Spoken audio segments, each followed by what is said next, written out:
로마서를 그동안 좀 쉬었는데 우리가 연말에 또 연초에 다른 주제를 가지고 좀 했습니다. 다시 로마서로 돌아왔습니다. 9장을 시작을 하겠습니다. 로마서 8장은 바울이 로마서 8장은 로마서 가운데서도 굉장히 보석의 영롱한 부분이다 이렇게 했습니다.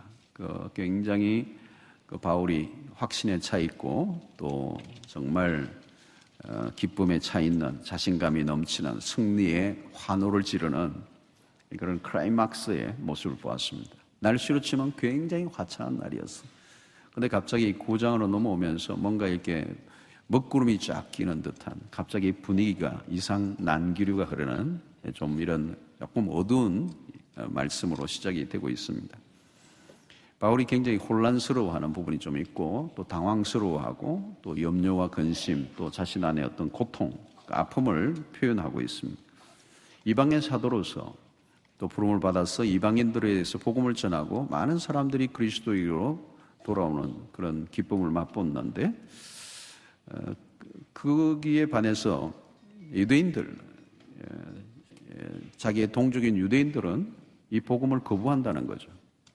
하나님의 그 구원의 역사가 계속 유대인을 중심으로 흘러왔는데 그리고 하나님의 언약이 유대인들에 대한 그 모든 것들로부터 출발되어서 왔고 예수 그리스도가 유대인으로부터 또 나게도 하시고 모든 그 뿌리가 유대인인데 정작 메시아이신 예수 그리스도가 출현하시고 복음이 나타났을 때는 유대인들이 그 복음을 거부한단 말이죠.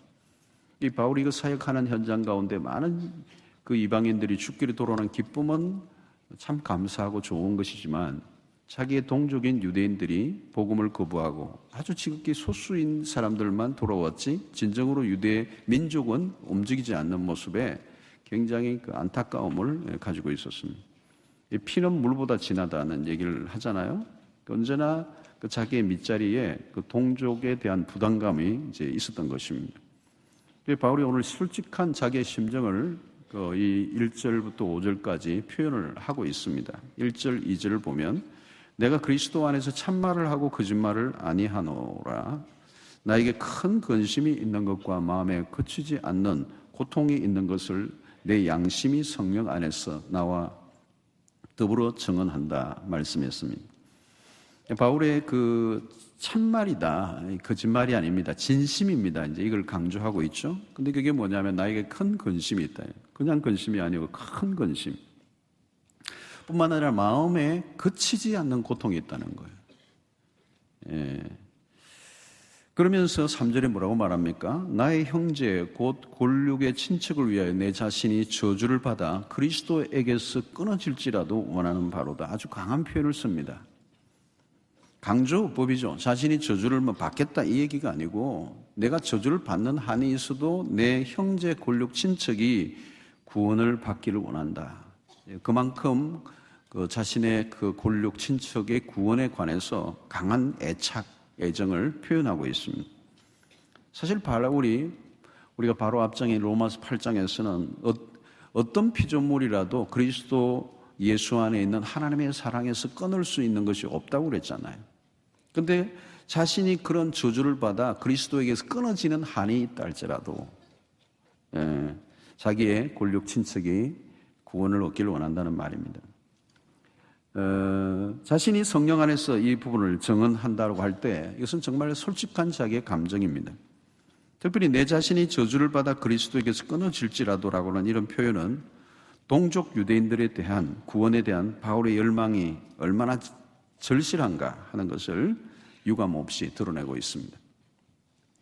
이런 모습을 우리가 구약의 모세에게서도 발견할 수가 있습니다. 모세가 창세기 32장에서 하나님이 이 이스라엘 백성들의 그 죄악에 대해서 심판을 이제 하셔서 멸하시려고 할 때 모세가 이스라엘 백성들의 죄들을 용서해 달라고 기도를 하죠. 이 기도를 하면서 만약 하시지 않는다면 주께서 기록하신 책에서 내 이름을 지워 주십시오.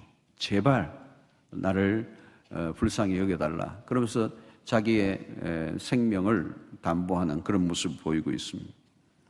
모세 역시 동족 구원에 대한 절박함이 묻어 있는 것이죠. 하나님의 심판을 면해 달라고 그렇게 간절히 부탁하고 있습니다. 자, 우리는 이 바울이 지금 느끼고 있는 이 고통이나 근심이 어느 정도인지 참 짐작하기 힘들어요.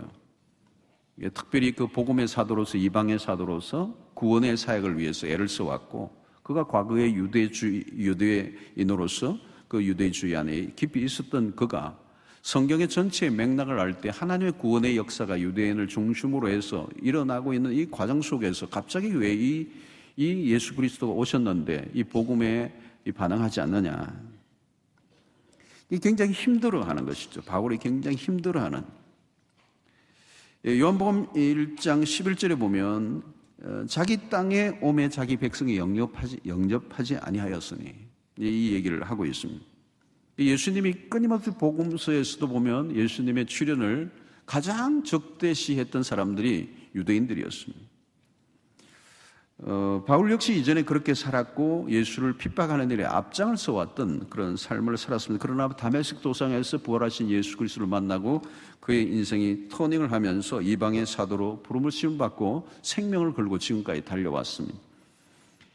자, 바울이 가지는 고통과 근심은 물론이고 고민이 깊어집니다. 왜 유대인들이 복음을 거부하고 구원 안으로 들어오지 못하는가? 이것은 혹시 하나님이 구원하시려고 했던 그 구원의 계획에 변경이 일어난 것은 아닌가라고 하는 이 의구심까지 이제 생겼다는 것입니다.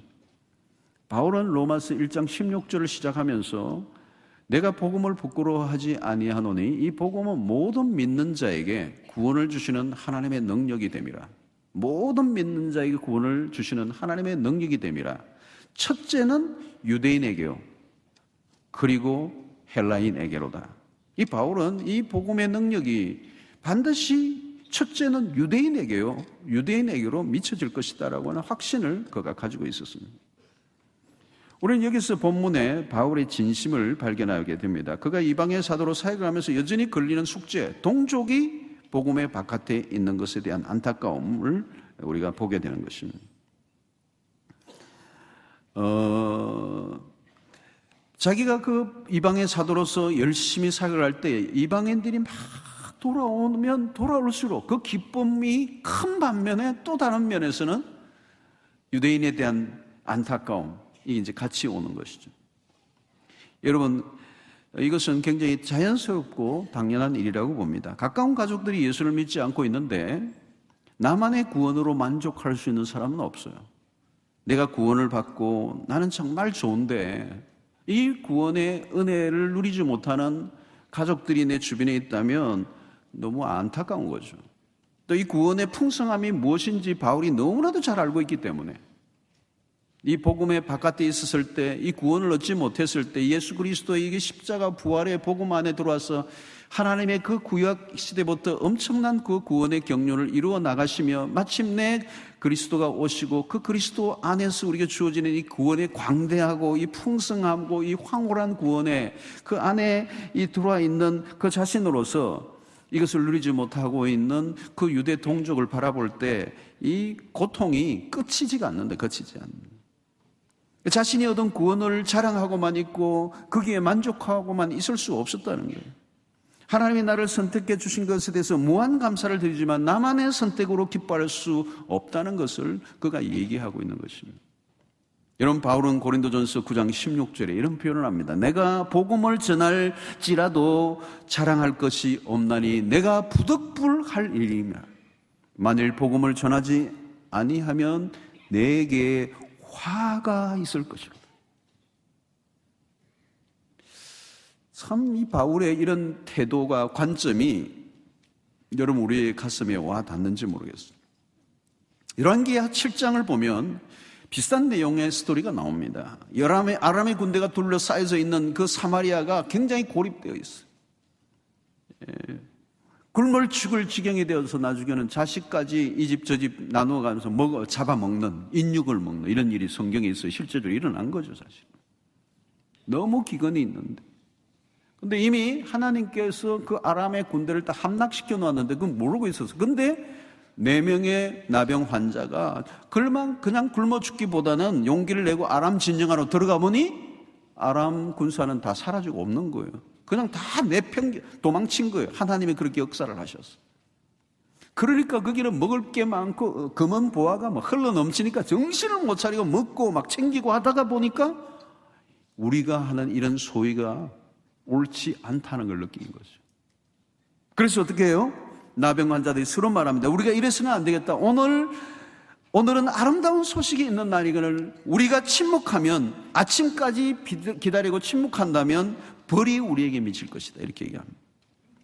너무도 좋은 소식을 가지고 있는데 다른 사람에게 알리지 않고 있다면 벌을 받을 일이라는 것입니다. 복음 안에 구원을 얻고 자신 안에 변화가 일어난 사람일수록 바로 이런 마음이 일어나는 거예요. 그러니까 고린도전서 9장 16절 하시면 내가 복음을 전할지라도 자랑할 것이 없으면 내가 특별할 일이고 만일 복음을 전하지 않으면 내게 화가 있을 것이다 라고 하는 이 바울의 마음이 바로 여기에 있는 것입니다.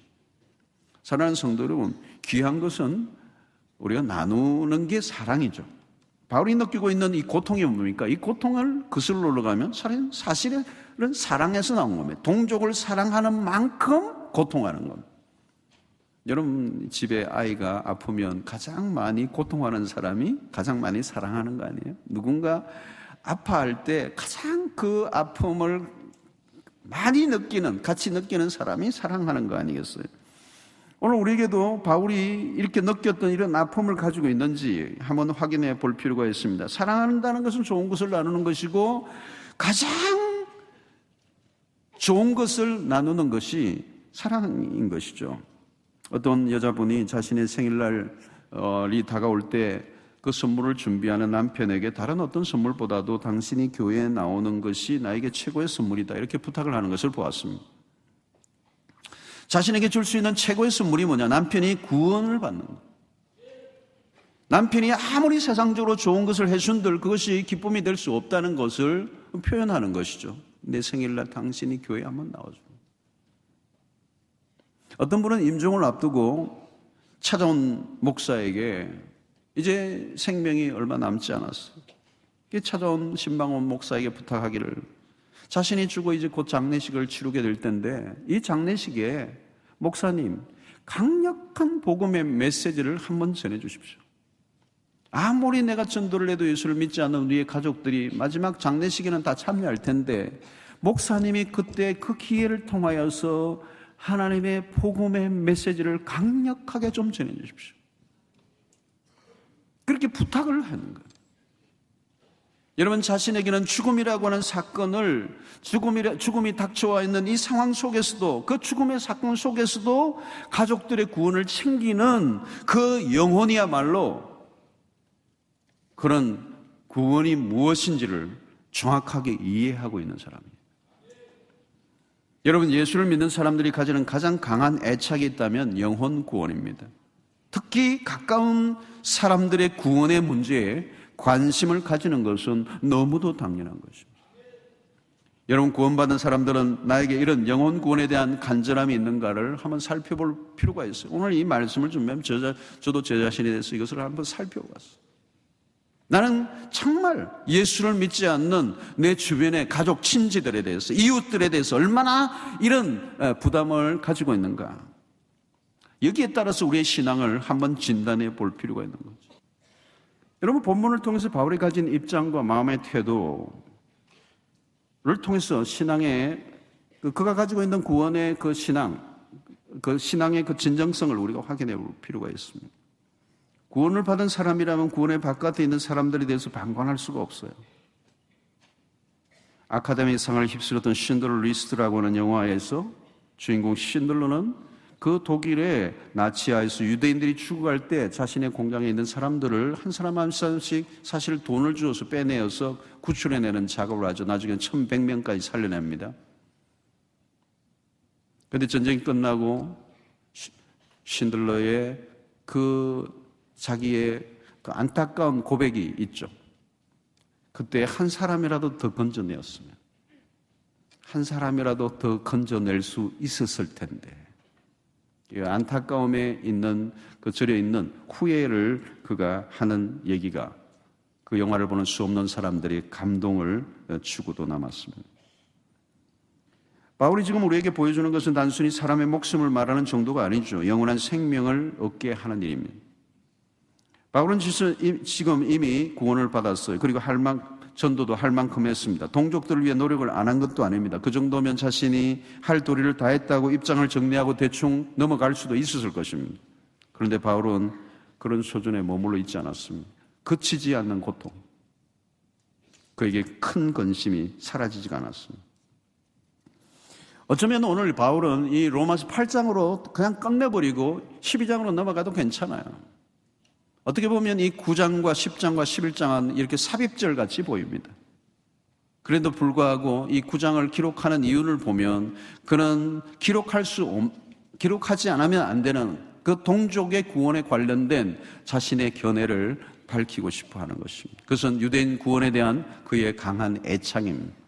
가족, 친척, 혈육에 대한 그 구원의 문제를 바울이 얼마나 집요하게 붙들고 있는가를 우리에게 보여주고 있는 것입니다. 오늘 우리는 과연 나에게 이런 바울과 같은 심정이 있는가? 만약 없다면 이유가 무엇일까? 사랑하는 성도 여러분, 정말 구원을 경험한 사람은 다른 사람의 구원에 무관심할 수가 없어요. 구원받은 사람은 반드시 구원의 귀중성을 알아요. 그렇기 때문에 다른 사람의 구원에 관심을 가질 수밖에 없습니다.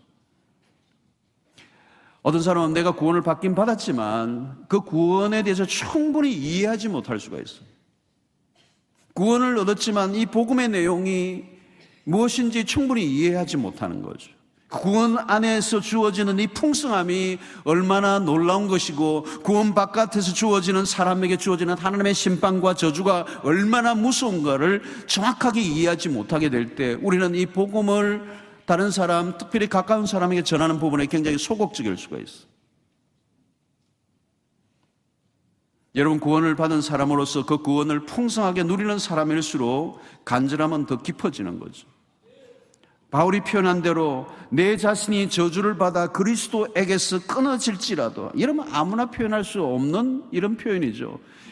저주가 무엇인지 모르는 사람이 아니잖아요. 바울은 저주가 무엇인지를 알아요. 저주가 여러분 뭡니까? 하나님으로부터 영원히 분리되는 것이 이 저주 아닙니까?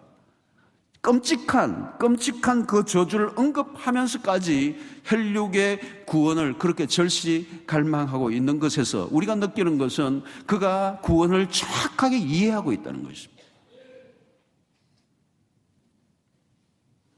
바울은 구원이 얼마나 거대한 것인가를 너무나도 잘 알고 있습니다. 가까운 골육 친척이 거기에서 제외된다는 것은 상상을 할 수 없다는 거예요. 상상을 할 수 없다는 거예요. 바울은 지금 단순히 감상적으로 말하는 게 아닙니다. 성령께서 그에게 주시는 마음인 거예요. 하나님의 무서운 진노와 심판을 동족들이 받는다는 것은 너무도 끔찍한 일이었다는, 그런 자신의 어떤 희생을 통해서라도 그것을 막고 싶어하는 이 바울의 진정성을 우리가 보게 되는 것입니다. 여러분, 우리가 신자가 가져야 할 최고의 관심이 뭡니까? 영혼 구원이에요. 영혼 구원. 영혼 구원에 대한 간절함보다 우리의 관심을 끌 것은 없는 것이죠. 히브리서 9장 27절에 한 번 죽는 것은 사람에게 정해진 것이요 그 후에는 심판이 있으리라 그랬어요. 한 번 죽는 것은 다 사람에게 정해져 있어요.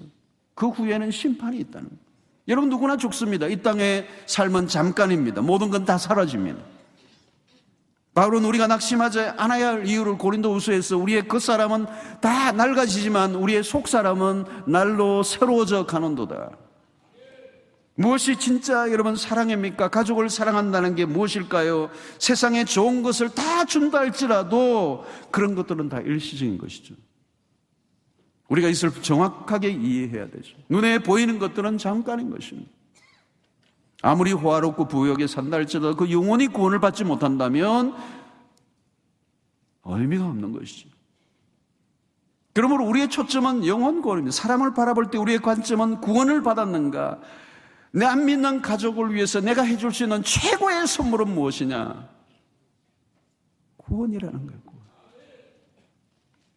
여러분, 우리가 요즘 남편 사랑, 아내 사랑, 자식 사랑, 부모 사랑, 부모님을 위해서 최상으로, 여러분 이제 연세 많으신 부모님도 있는 분들은, 가족들은 여러분 이제 남은 생애가 얼마 남지 않았기 때문에 그 부모님을 위해서 해줄 수 있는 가장 최고의 효도는 그분이 구원의 길을 알게 하시고 영생의 삶을 확신하게 하고 천국을 준비할 수 있도록 해주는 것. 그 수위 준비하는 것도 중요하고 무덤 준비하는 것도 중요하지만 그거는 이 땅의 것으로 끝나버리는 것이고 영생의 삶, 영생의 삶, 그게 최고의 효도입니다. 용돈은 아무리 잘 드려도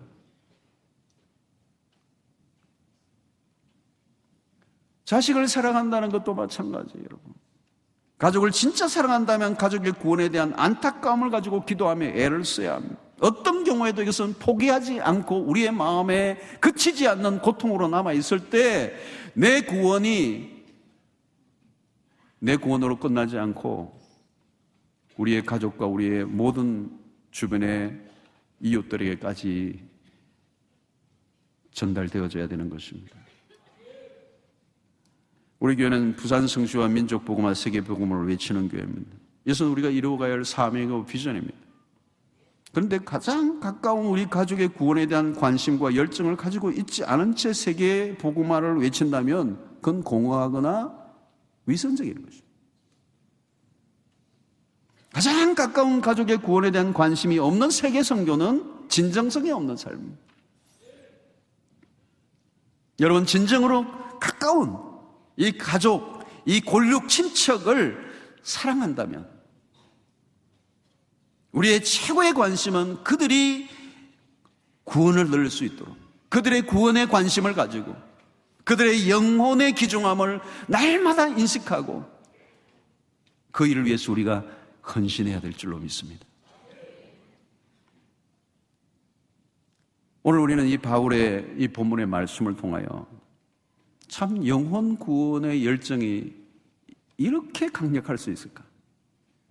참 저는 사역자로서 이 사도 바울의 이 마음을 다시 한번 저 자신에게 많이 비춰봤어요. 내가 정말 그리스도에게서 끊어지는 한이 있을지라도 로마서 8장에서 그렇죠 감격적으로 외쳤던 누가 그리스도의 사랑에서 끊을 수 있겠느냐 그렇게 선포를 했던 이 바울이 내가 그리스도에게서 끊어지는 한이 있다 할지라도 내 이 골육 친척 이 가족들이 구원을 얻기를 원하는 이 간절한 열망, 이 영혼 구원에 대한 이 열정이 오늘 우리에게도 주어지는 그런 은혜가 있게 되기를 축원합니다. 우리 모두 바울이 가졌던 영혼에 대한 이 사랑하는 마음, 그 끊어지지 않는 슬픔과 고통이 우리 안에도 일어났어. 우리의 가족과 우리의 친척과 우리의 이웃들에 대해서 그 구원을 위하여 눈물을 흘리고 늘 안타까움을 가지고 늘 거룩한 부담을 가지고 우리가 애를 쓰고 기도하고 사랑을 베풀고 노력할 때 주님이 놀라운 열매를 우리에게 허락해 주실 줄로 믿습니다. 여러분, 우리가 러브 부산을 하고 또 아프리카에 구제도 하고 빵을 나눠주고 집을 고쳐주기도 하지만 그 모든 것은 구원을 위한 거죠. 구원의 역사가 일어나기 위해서 우리가 베푸는 하나의 그냥 사이드 잡이에요. 오늘 교회가 복지를 많이 하지만 복지를 아무리 해도 그걸로 끝나버린다면 아무 의미가 없어요. 이 땅의 삶으로 끝나버리는 것들에 의해서 우리의 모든 걸 쏟는 게 아니라 그 모든 행위를 통하여 궁극적으로 우리가 관심을 가져야 되는 것은 영혼을 구원하는 일이 영혼을 구원하는 일. 여러분, 우리가 주변의 가족들에 대해서 다시 한번 관점을 가지시기 바랍니다. 우리 자식을 위해서, 부모를 위해서, 우리 형제를 위해서 해줄 수 있는 최고의 우리의 서비스, 최고의 봉사 헌신이 많이 있겠지만 가장 중요한 것은 영혼을 구원하는 그 일을 위해서 영생을 선물로, 천국을 선물로 가지게 하는 그것만큼 위대한 일은 없다는 사실을 깨달으시고 특별히 우리 주변의 가장 가까운 곳에 오늘 또 구원을 얻지 못하고 달려가고 있는 사람들을 향하여 다시 한번 우리의 눈길을 보내고 사랑과 애정을 다하는 여러분들이 되시기를 주의 이름으로 축원합니다.